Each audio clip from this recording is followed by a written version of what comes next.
Hello, I'm Susan Woods. The focus of this video message is around the question, what happened to the $90 million that the Black Lives Matter Global Network Foundation received last year, 2020? What happened to the $90 million the Black Lives Matter Global Network Foundation received last year? That is the question. The Form 990 information return is a tool that the IRS uses to provide accountability and transparency. All 501c3 nonprofit organizations are supposed to submit a Form 990 information return every year. That return shows the revenues they received and the expenses they incurred. It's a public document that allows us, the public, to see how a nonprofit organization operates.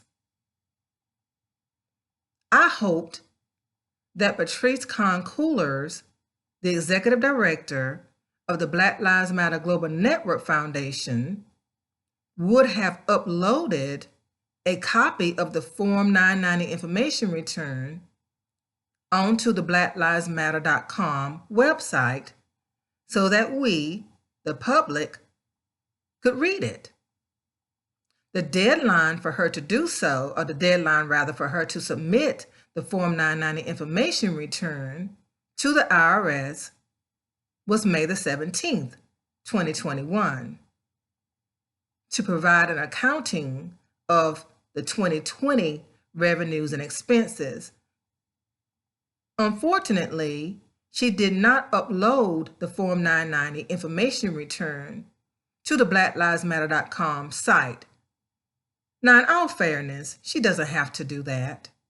A lot of nonprofit organizations don't put their Form 990 information returns on their websites. So, in all fairness, again, she did not have to do that. I just hope that she would, because even if she submitted it to the IRS by the deadline, we won't be able to read it until maybe a year and a half from now, because the IRS is backlogged. The IRS is currently processing Form 990 information returns for the year 2019. So it will be a while before we are able to read the Form 990 information return for the Black Lives Matter Global Network Foundation. Even the watchdog groups like GuideStar, which is now called Candid, C-A-N-D-I-D, and Charity Navigator, they can't provide us with copies of the Form 990 because they get their copies from the IRS. So there is no way that we could see the Form 990 unless Patrisse Khan Cullors would have uploaded it to the website. Another scenario to consider is the loophole scenario. I talked about the loophole that the IRS provides all 501c3 nonprofit organizations in another video, so I won't elaborate on it here. I will describe it briefly. The loophole is as follows. The IRS allows nonprofit organizations to fail to file the Form 990 information return for 3 consecutive years.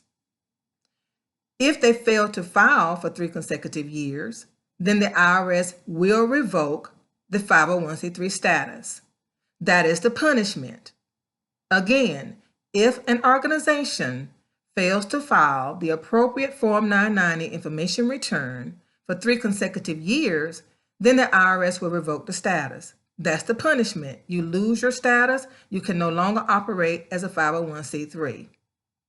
Now, for people who operate under integrity and honesty, they don't want to ever get to that point. So these nonprofit leaders are going to file a Form 990 information return every single year because they want to demonstrate transparency. They want to demonstrate accountability.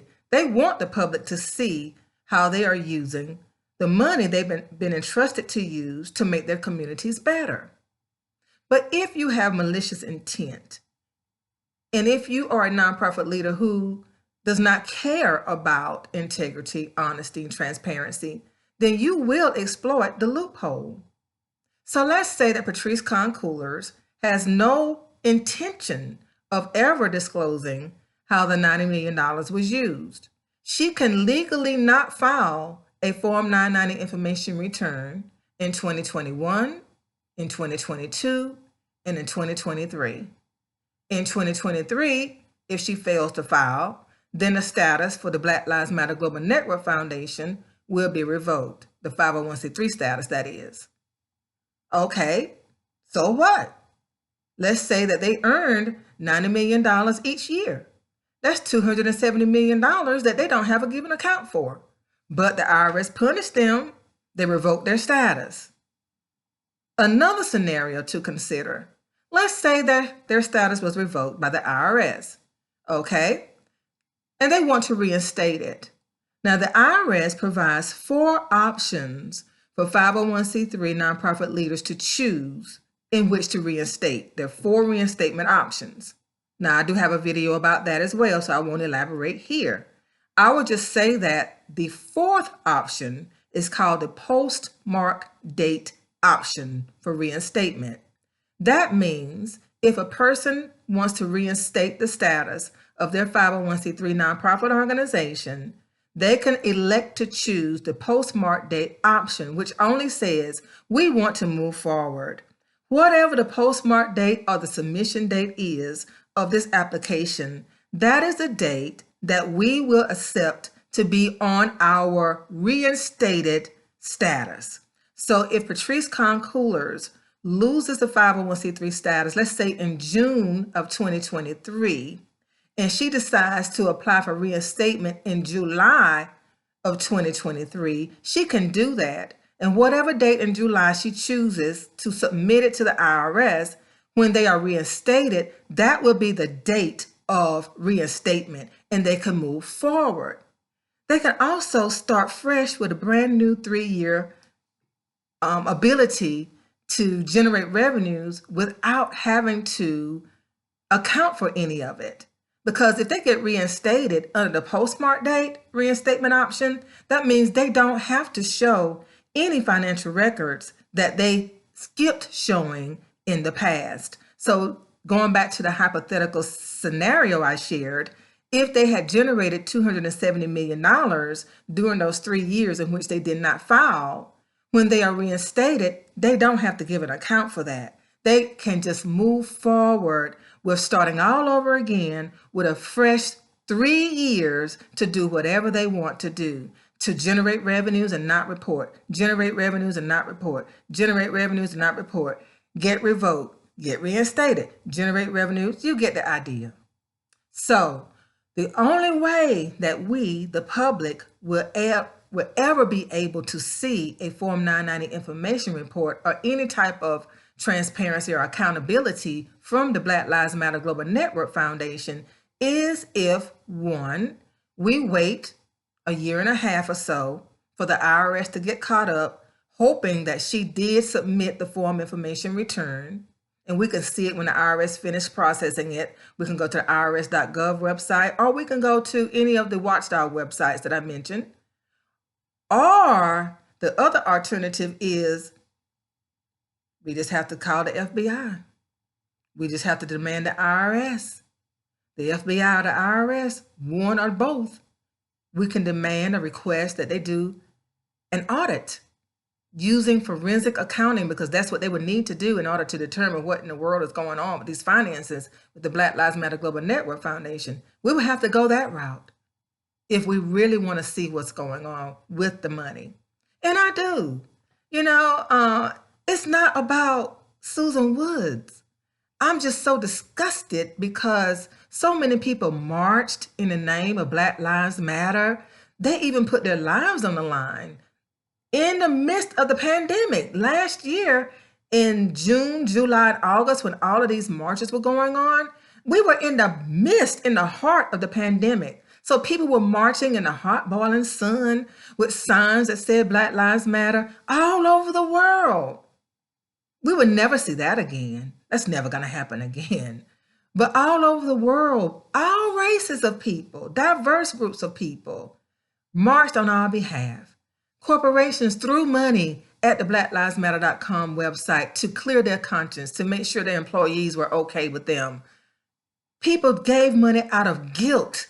People gave money for a whole host of reasons to help the Black community. So what makes me so angry is they were put in a position where they could not really not give, because who's going to deny that? Well, let me take that back. Let me rephrase that question. I was going to ask, who's going to deny that Black Lives Matter? There are some people who really believe Black lives do not matter. So let me just say this. It's kind of hard for a person to say, I don't support the Black Lives Matter slogan. They support the slogan, right? But do they really support the entities? So that's why I'm upset about it, because I know that there are many grassroots organizations who could have used $10,000, much less $90 million, to do great work in their communities. So that's why I'm taking time out of my schedule, out of my life, to create these videos and do the research that I need in order to upload credible and accurate information. In closing, to my critics, I don't know what it's going to take for you to understand or believe that I don't care how many names you call me. You can call me a sellout to the Black community. You can call me a crab in the barrel. You can call me whatever you want to call me. That is your prerogative. It has no impact on my life. So I don't know what else I would need to say to just let you know that it doesn't deter me. I'm going to continue in this quest to get answers for the community, for the people who are trying so hard in the communities. You know my passion is for those children who don't have internet access, who don't have laptops, who did not learn from home, who are lost. Some school systems literally lost these children during the pandemic. That's where my heart is. I want them to be able to have the resources necessary to get back up to speed with their peers. $90 million could have purchased how many laptops, could have provided how much internet access. That's why I'm doing this. It's not for my own personal gain. I want to try in my efforts to recoup some of the money that was used or wasted by the Black Lives Matter Global Network Foundation team members led by Patrisse Khan Cullors. So for those of you who support me, those of you who have sent me encouraging words through my email and through the comments on this YouTube page, thank you. It means a lot. And for those of you who send me information on the down low, I promise I will never disclose who you are, but those links really help me in my research, so I really appreciate it. Thank you. Unfortunately, I can't answer the question of what happened to the $90 million that the Black Lives Matter Global Network Foundation received last year, but I can tell you this, I'm going to continue trying. Thank you so much for your time.